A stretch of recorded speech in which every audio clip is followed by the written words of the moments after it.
Boleh yuk.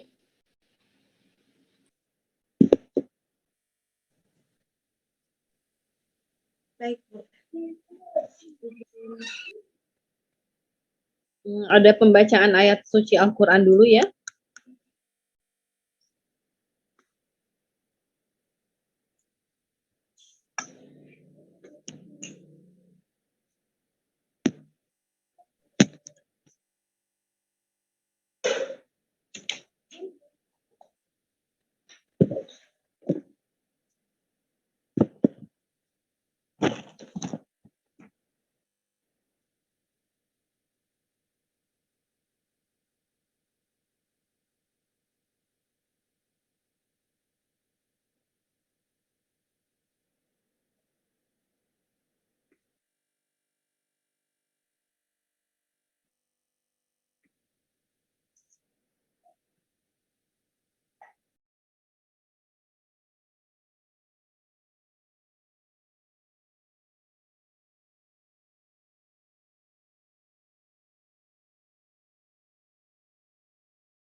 Pengen donat aku kayak. Ada tadi. Cuma si donatnya kayak gitu jadinya. Si donatnya kayak gitu.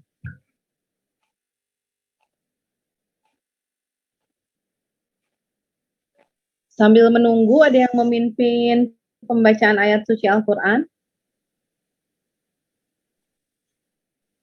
Boleh, Bu.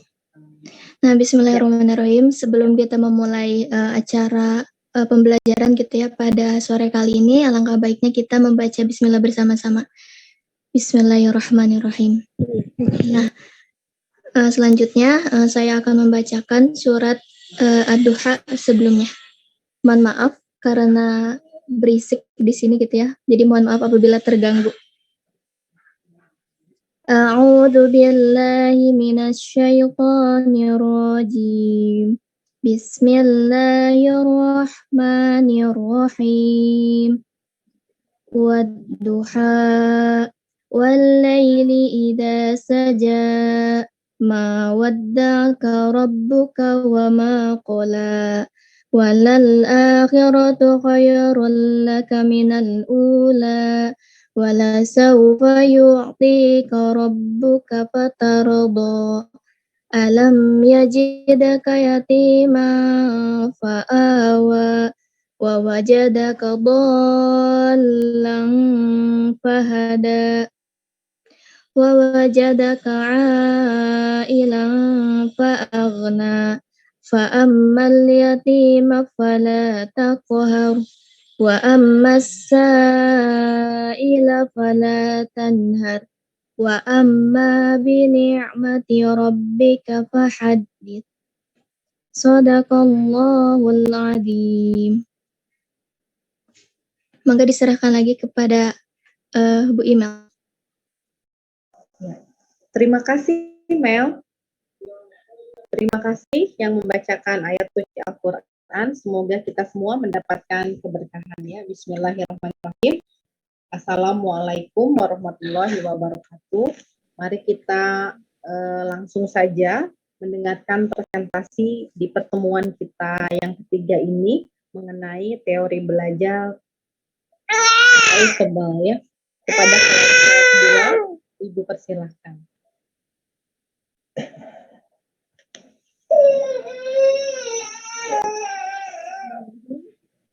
Izin masuk.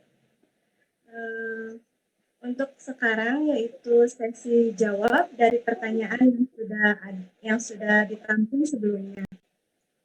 Untuk pertanyaan yang pertama yaitu ada dari Alfia kelompok 3B dengan pertanyaan bagaimana menerapkan konsep meaningful learning ketika para siswa memiliki konsep dasar yang berbeda. Dan bagaimana cara kita mengetahui sejauh mana para peserta didik mengerti akan konsep dasar yang sebelumnya mereka dapatkan di jenjang pendidikan sebelumnya. Yang akan dijawab oleh Siti Lukmana. Waktu dipersilakan. Baik, terima kasih kepada moderator. Di sini saya akan menjawab pertanyaan dari Alfia dari kelompok 3B. Mohon maaf izin mengulang pertanyaannya, yaitu yang ditanyakan bagaimana menerapkan konsep meaningful learning ketika para siswa memiliki konsep dasar yang berbeda, dan bagaimana cara kita mengetahui sejauh mana peserta didik mengerti akan konsep dasar yang sebelumnya mereka dapatkan di jenjang pendidikan sebelumnya. Izin menjawab, kalau bagaimana siswa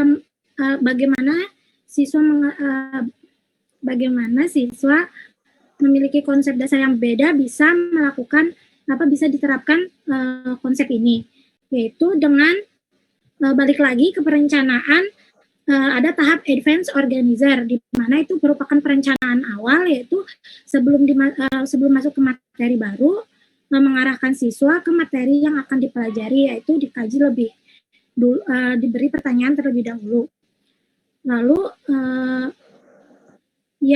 betul, kalau dalam cara mengajar berdasarkan knowledgeable itu rata-rata sebelum mulai dipaparkan apa yang materi akan diajarkan pada hari itu, akan ada pertanyaan sederhana atau bisa disebut juga pretest untuk menyamaratakan atau sejauh mana konsep dasar itu yang dimiliki oleh siswa. Nah, advance organizer itu kan atau yang disebut dengan pengaturan awal, di mana materi-materi yang akan disampaikan oleh guru akan mengaitkan antara materi lama dan materi baru yang memiliki makna lebih tinggi dari materi sebelumnya. Lalu selanjutnya akan dijawab oleh teman saya, yaitu Dila Fikri. Baik, izin meneruskan ya jawaban dari Lulu. Jadi ada juga langkah-langkah dalam proses pelaksanaan belajar bermakna. Yang pertama itu, guru harus menentukan tujuan dari proses pembelajaran. Yang kedua, guru melakukan identifikasi karakteristik siswa seperti kemampuan yang telah dimiliki, gaya belajar, motivasi belajar, dan lain-lain. Yang ketiga, memilah dan memilih materi pembelajaran yang sesuai dengan karakteristik siswa dan membuat dalam bentuk konsep-konsep utama atau konsep inti. Yang keempat, menentukan materi ke dalam topik-topik dan menyampaikannya dalam bentuk advance organizer yang tadi sudah dijelaskan oleh Lulu, yang selanjutnya dipelajari oleh siswa. Kemudian yang kelima, mempelajari konsep inti tersebut dan menerapkannya dalam bentuk nyata atau konkret. Dan yang terakhir, melakukan penilaian pada proses pembelajaran dan hasil belajar siswa. Sekian jawaban nomor 1. Saya kembalikan kepada moderator. Baik, terima kasih kepada Siti Lukmanah dan Dila. Untuk pertanyaan yang kedua dari Angie, kelompok 1B, dengan soal apa kelemahan dan atau kesulitan yang bisa didapatkan ketika menerapkan proses belajar bermakna, yang akan dijawab oleh Teja. Baiklah, bismillahirrahmanirrahim. Saya akan menjawab pertanyaan dari Saudari Angie. Kelemahan yang dihadapi peserta didik ketika menerapkan proses belajar bermakna ada beberapa kelemahan. Yang pertama, informasi yang dipelajari secara hafalan tidak lama diingat. Dan yang kedua, jika peserta didik berkeinginan untuk mempelajari sesuatu tanpa mengingat atau menghubungkan hal yang satu dengan hal yang lain yang sudah diketahuinya, maka baik proses maupun hasil pembelajarannya dapat dinyatakan sebagai hafalan dan tidak akan bermakna sama sekali baginya. Mungkin cukup dari saya. Saya kembalikan ke moderator. Baik, terima kasih Teja. Dikembalikan dulu ke yang bertanya, moderator. Iya Ibu, mohon maaf. Maaf Ibu. Sebelumnya, sebelum kita lanjut ke pertanyaan ketiga, kita kembali ke pertanyaan pertama dari Alivia, kelompok 3B. Apakah sudah cukup akan jawabannya?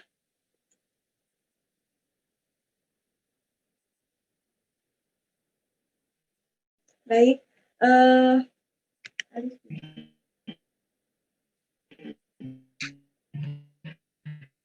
Iya, Mungkin sudah cukup. Terima kasih.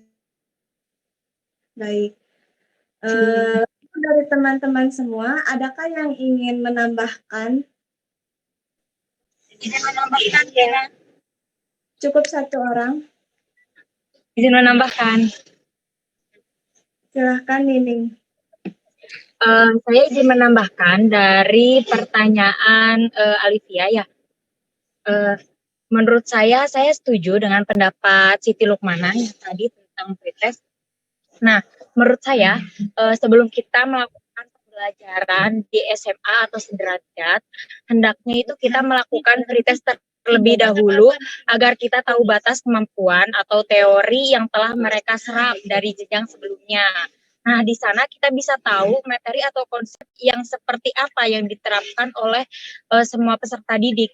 Kita bisa menilai mana yang bisa digunakan untuk pembelajaran atau yang terdapat miskonsepsi dalam materi.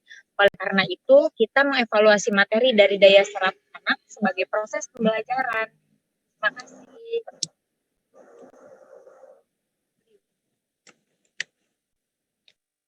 Terima kasih kepada Nining. Kita lanjut ke pertanyaan kedua, yaitu pertanyaan dari Angie. Kelemahan atau kesulitan yang didapatkan ketika menerapkan proses belajar bermakna. Apakah dapat dimengerti, Angie, untuk jawaban tadi?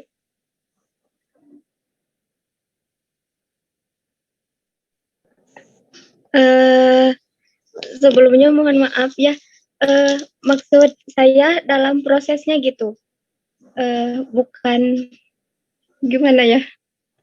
Ya, jadi gini kan kalau tadi yang disampaikan itu kelemahan belajar pada umumnya, bukan belajar bermakna. Jadi pada umumnya belajar kita kan konvensional, jadi lebih pada hafalan. Nah, tapi maksud Angie kelemahan teori belajar audible, bukan teori belajar atau bukan cara belajar pada umumnya yang tidak bermakna. Jadi hanya kan tadi maksudnya kan bukan membandingkan belajar bermakna dengan belajar hafalan ya.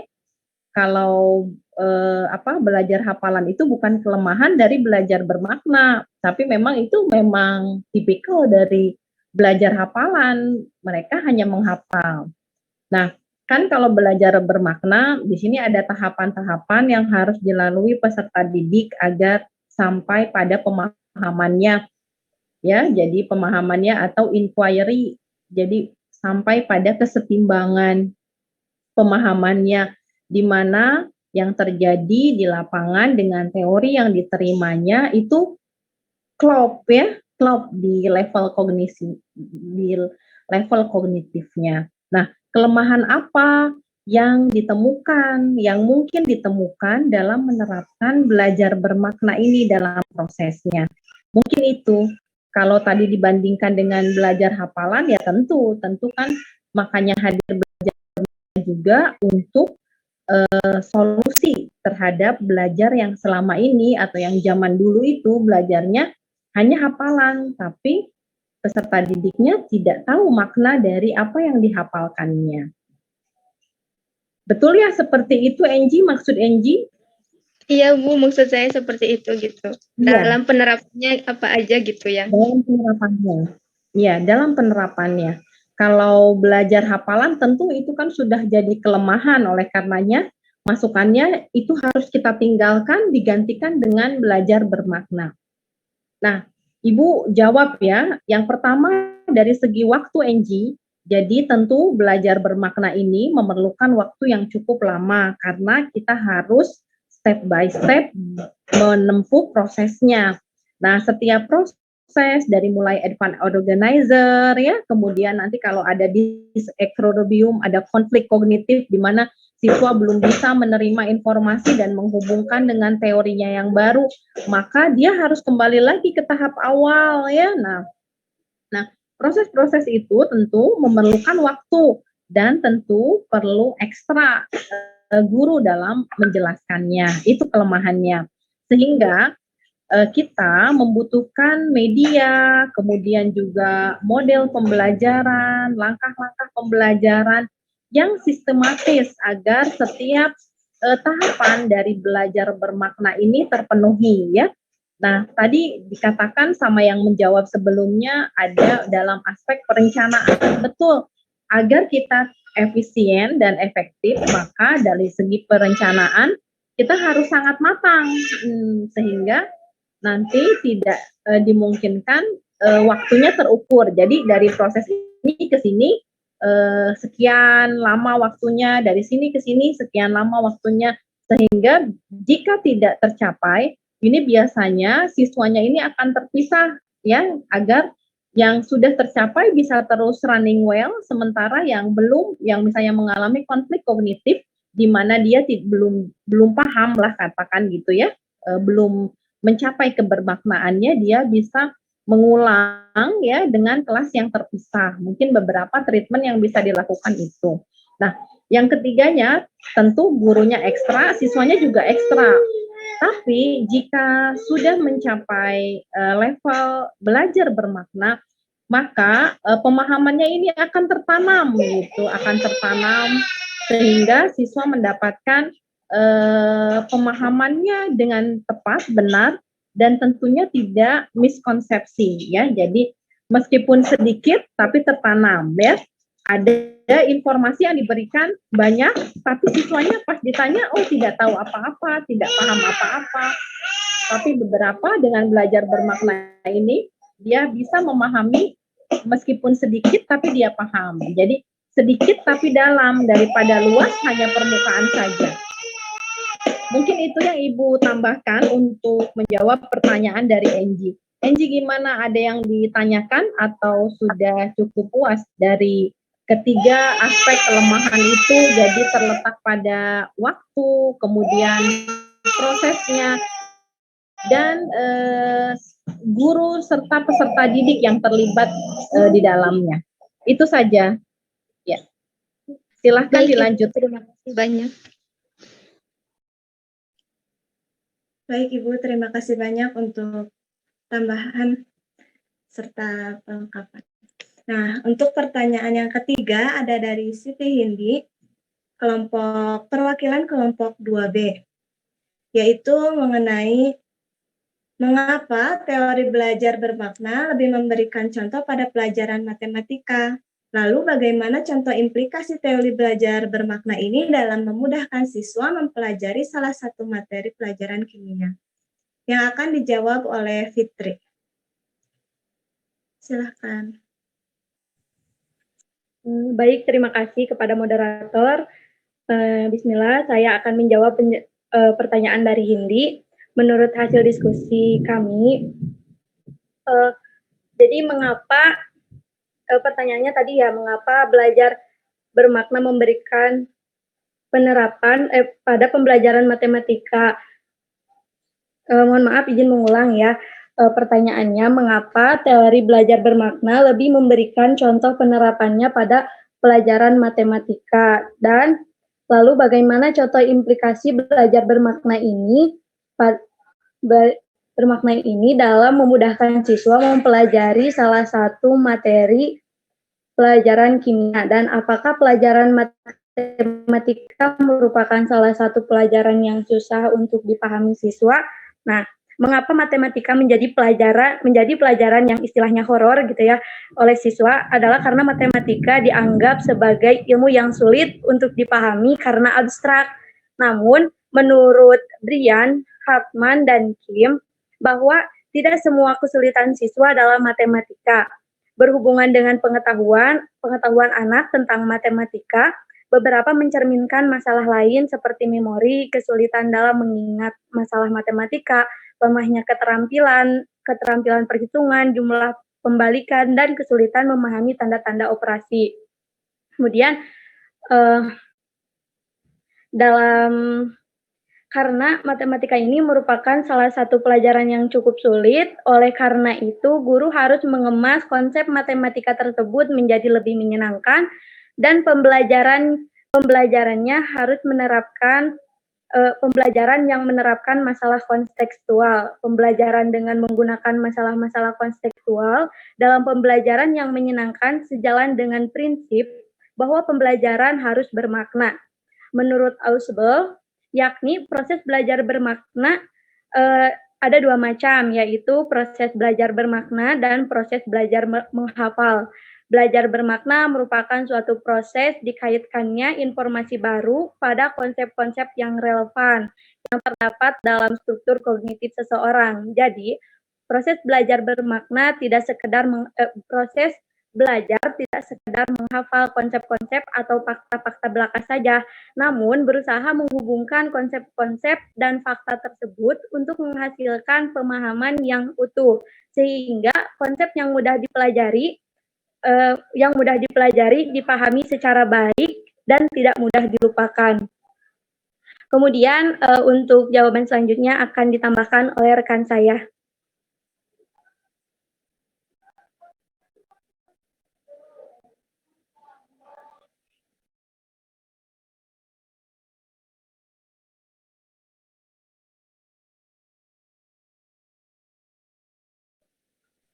Mohon maaf, suara saya terdengar.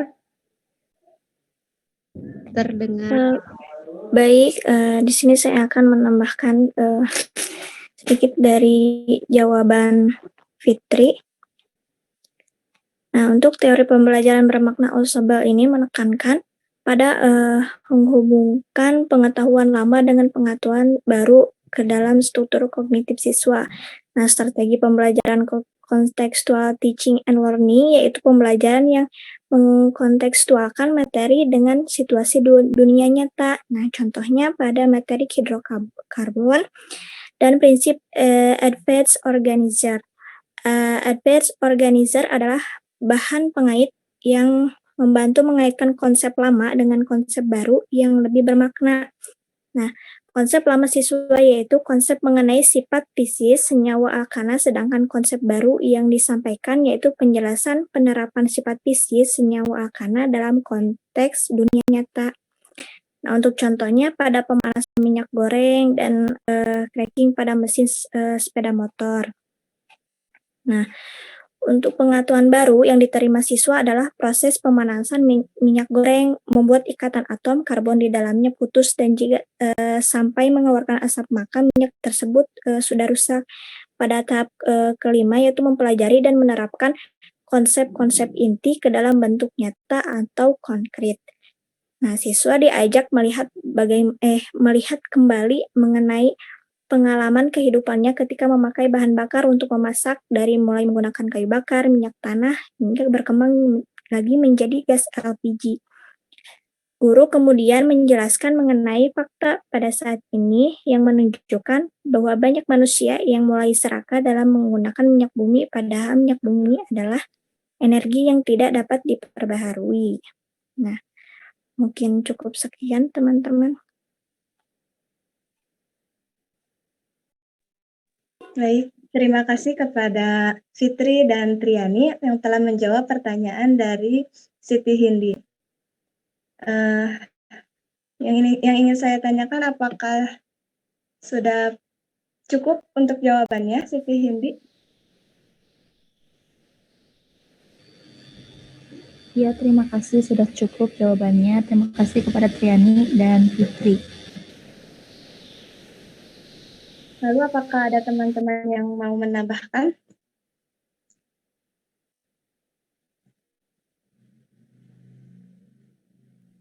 Ibu mau menambahkan. Baik Ibu, silakan. Ya, untuk belajar bermakna, ya, tadi kenapa di matematika ya? Nah, gini. Jadi dalam rumpun belajar bermakna dia juga melahirkan model pembelajaran yang kita kenal sebagai problem solving.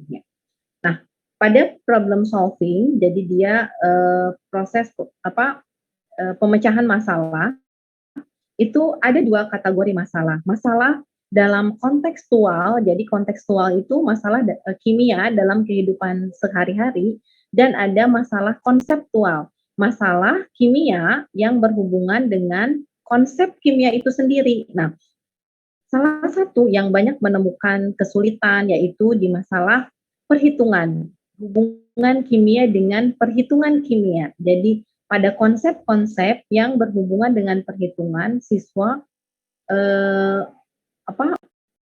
mendapatkan masalahnya. Kalau kalian kan belajar ya, kalau waktu di matematika diketahui, kemudian ditanyakan ya, kemudian jawaban ya. Nah, tahapan-tahapan ini sebenarnya diturunkan dari problem solving ya. Jadi pada tahapan problem solving itu, jadi siswa disuruh menemukan ya, jadi menemukan masalah, jadi menemukan data ya, menemukan data. Nah, salah satunya adalah kalau dalam perhitungan kimia atau juga pelajaran matematika, kita mencari data apa yang diketahui dari soal tersebut gitu ya. Kemudian dia menentukan masalah, jadi apa yang ditanyakannya, kita tulis apa yang ditanyakan. Lalu mencari solusi atau problem solvingnya gimana, solve-nya gimana. Jadi pemecahan masalahnya gimana? Nah, lewat soal. Termasuk juga dalam problem solving yang diturunkan dari belajar bermakna, seseorang baru bisa dikatakan belajar bermakna apabila dia bisa menyelesaikan masalah ya. Jadi dan 2 kategori masalah itu termasuk juga ke dalam rumpun problem solving, baik yang berhubungan dengan kehidupan sehari-hari atau kontekstual maupun juga konseptual. Masalah yang berhubungan dengan konsep-konsep kimia. Nah, jadi itu ya yang nanti salah satu implikasi dari teori belajar Bernard itu terhadap pembelajaran, terutama pembelajaran kimia. Jadi tidak bisa lagi asal menjawab. Misalnya kalau perhitungan kimia hanya jawabannya saja, mungkin hanya berupa angka, tanpa disertai cara dan proses mendapatkan angka tersebut, hasil tersebut. Oleh karenanya, layaknya kita harus memahami step by step. Dan selanjutnya di belajar bermakna juga dikenal sebagai cara memperoleh kebermaknaannya ini dengan analisis konsep. Dengan menganalisis setiap konsep pembelajaran dan tentunya ini konsep kimia.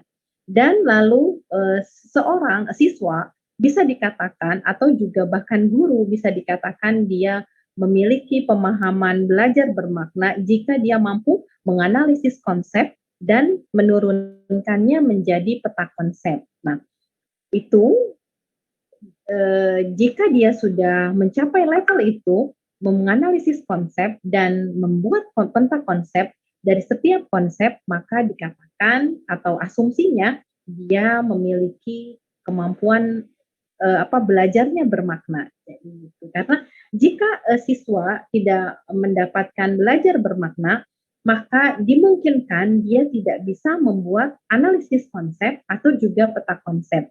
Dia tidak tahu peta konsepnya, tidak bisa membuat mapping dari konsepnya. Termasuk juga di advanced organizer, di awalnya itu di mana dia bisa mengorganizer rumpun keilmuan, ini ada hubungannya dengan apa, ini menurunkan konsep apa. Nah, ini baru bisa dia peroleh kalau dia mendapatkan level berpikir bermakna, belajar bermakna. Gitu. Jadi salah satu bentuk hasil belajar dari belajar bermakna adalah analisis konsep dan peta konsep. Ya, itu saja yang ingin Ibu sampaikan dihubungkan dengan pertanyaan yang ketiga ini. Terima kasih. Silahkan kembali ke moderator. Vina. Baik Ibu, terima kasih banyak. Mungkin sudah terjawab semua ya 3 pertanyaan dari perwakilan tiap-tiap kelompok.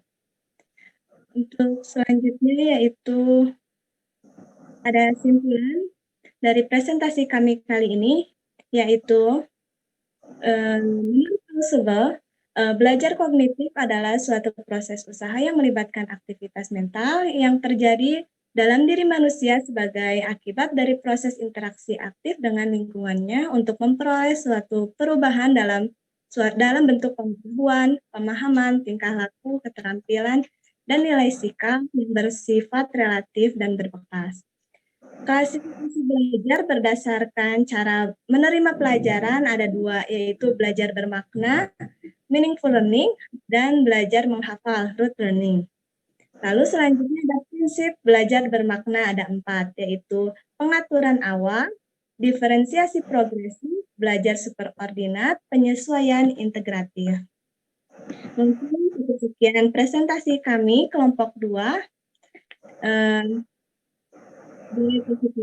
Wassalamualaikum warahmatullahi wabarakatuh. Waalaikumsalam warahmatullahi wabarakatuh. Ya. Kalau kelompok 1 ada di sini?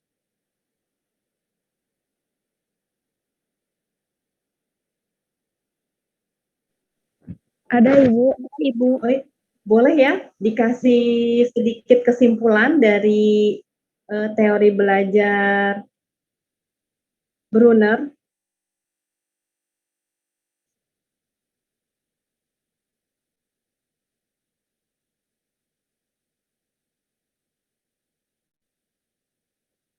Boleh Ibu. Ya, silakan. Jadi, Bismillahirrahmanirrahim. Saya Novita Sari, perwakilan dari kelompok 1B, Bali, tentang teori discovery learning dari Brunner. Jadi, teori discovery learning dari Brunner ini merupakan model pembelajaran yang dikembangkan berdasarkan pada pandangan kognitif tentang pembelajaran dan prinsip-prinsip konstruktivitas. Nah, adapun kognitif seseorang yang dikemukakan Brunner ini terjadi melalui 3 tahap dan ditentukan oleh caranya melihat lingkungan, yaitu ada tahap enaktif, ikonik, dan simbolik. Nah, selain itu, teori ini juga memiliki kelebihan dan kekurangan. Kelebihan yang dimiliki teori ini salah satunya adalah pengetahuan yang diperoleh akan bertahan lama dan lebih mudah diingat. Kemudian hasil belajarnya juga memiliki efek transfer dan juga dapat meningkatkan penalaran siswa. Sedangkan untuk kelemahannya, teori ini dianggap sulit dan relatif lama karena peserta didik tidak terbiasa melakukan proses berpikir secara individu maupun kelompok. Namun, kekurangan dari teori tersebut dapat diatasi dengan bergantung pada kinerja guru itu sendiri. Kita sebagai calon guru ataupun guru harus bisa mengonsep bagaimana sistem pembelajarannya dan membuat sistem pelajaran yang terpusat pada cara menyelesaikan masalah agar siswa itu dapat terasah atau dapat terlatih dalam hal berpikirnya. Mungkin sekian Bu dari saya. Ya, terima kasih Novi. Ya, sedikit review untuk kelompok 2 kemarin bahwa teori belajar Brunner ini yang disebut sebagai discovery learning. Nah, karena ada ini sebenarnya kalau dia adalah cikal bakal representasi kimia. Jadi ikonik, kemudian simbolik, enaktik. Ini yang nantinya akan diturunkan menjadi makroskopik, submikroskopik, dan simbolik ya. Kata simbolik masih ada di representasi juga, tapi ikonik, enaktik itu juga merupakan ikonik ini mewakili dari makroskopik dan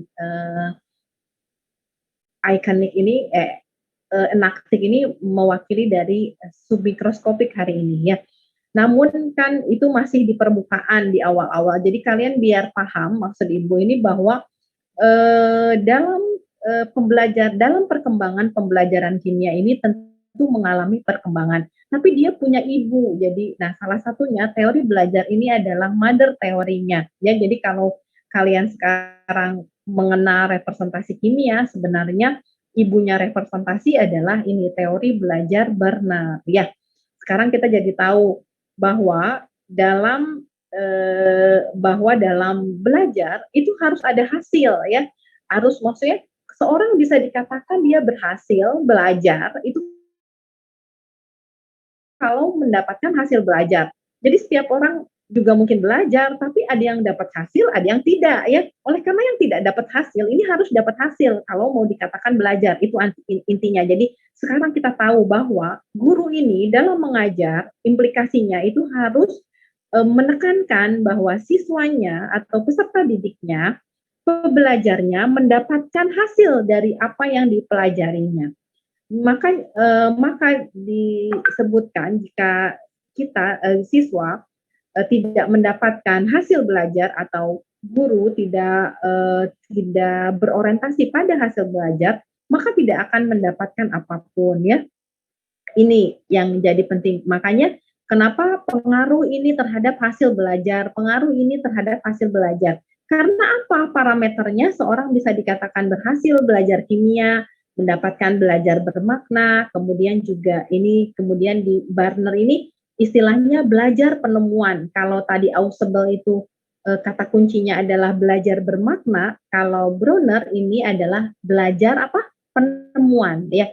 Nah, di sini juga merupakan cikal bakal dari inquiry learning, karena teori kerja ilmiah ini awal, jadi kimia ini tidak bisa katanya hanya secara teoritik ya, hanya sekedar hafalan. Ternyata kimia ini harus discovery, harus menemukan. Jadi harus menemukan konsep, bukan hanya transfer informasi. Siswa harus merasakan apa yang para peneliti kimia rasakan.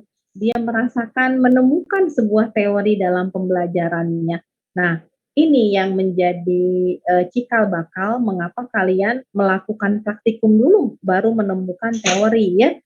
Beberapa karena zaman dulu atau sebelum teori ini dikembangkan, guru banyak memberikan informasi dulu, baru siswanya hanya membuktikan informasi yang diberikan guru.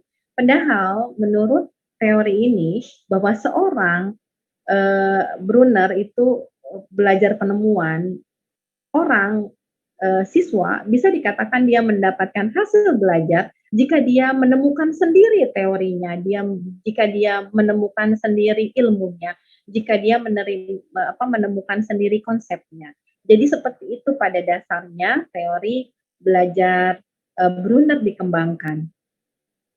Ya, itu saja yang ingin Ibu sampaikan. Jadi kata-kata kunci agar kalian fokus dan paham arah kita ini kemana, implikasinya kemana, dan banyak hal yang bisa kita lakukan ya. Nah, kalau berhubungan dengan belajar penemuan, berarti dia diturunkan dari teori Bronner ya. Kalau belajar berhubungan dengan belajar bermakna, dia diturunkan dari teori Ausubel. Gitu ya. Nah, jadi biar paham, kalian nanti suka menganalisis konsep, kemudian membuat peta konsep itu dari mana? Dari teori belajar Ausubel ya. Terus kemudian hari ini kalian belajar makroskopik, submikroskopik itu dari mana? Dari teori belajar Brunner. Jadi ada mother teorinya sehingga kalian bisa paham, kalian juga nanti bisa menemukan teori-teori belajar baru atau mengembangkan teori-teori belajar baru dari induk dari teori belajar. Itu yang ingin Ibu sampaikan. Terima kasih, silakan moderator kembali.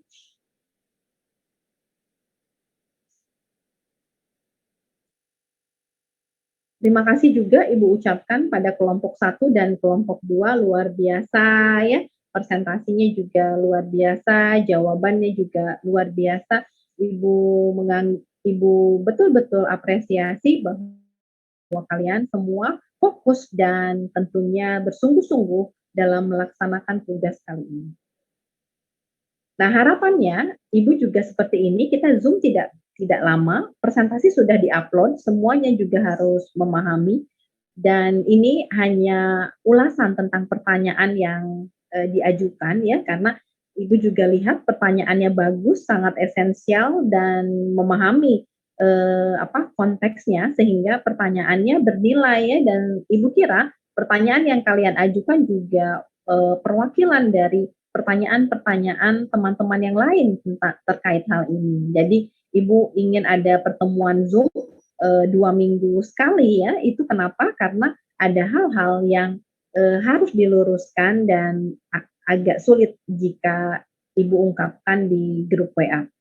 Ibu rasa sistem yang Ibu bentuk mudah-mudahan ini sudah sangat memudahkan. Ibu berikan handout, lalu kalian siapkan presentasinya, lalu diupload ke YouTube.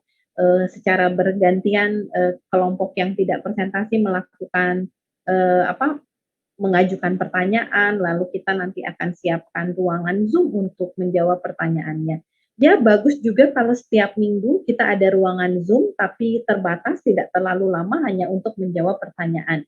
Ibu harapkan seperti itu ya, agar kita tidak lupa tentang teori dan kalian semua mendapatkan intisari dari itu, dan Ibu memastikan kalian juga mahasiswa bisa memahami atau hadir di sini, menyempatkan waktu untuk belajar. Karena kalau misalnya kita hanya sepintas ya, tidak bersiap untuk ada di ruangan Zoom, Ibu khawatir juga ini jadi tidak bermakna pembelajaran kita hari ini. Ya, mungkin itu yang ingin Ibu sampaikan. Tidak berlama-lama, yang penting efektif dan efisien, karena kita sudah cukup menghabiskan waktu dan energi pembelajaran dari grup WA sebelumnya. Jadi Zoom tidak lama. Ya, terima kasih. Wabillahi taufik wal hidayah. Wassalamualaikum warahmatullahi wabarakatuh. Ibu mohon maaf apabila ada hal-hal yang kurang berkenan. Terima kasih untuk semua yang hadir di ruangan Zoom. Mudah-mudahan Allah mencatat sebagai amal kebaikan dan nilai tholabul ilmi, dan kita semua mendapatkan keberkahan dari kehadiran kita di Zoom kali ini. Terima kasih. Assalamualaikum warahmatullahi wabarakatuh. Waalaikumsalam warahmatullahi wabarakatuh. Terima kasih Ibu. Terima kasih Ibu. Terima kasih, Terima kasih Share Ibu. teori belajarnya ya.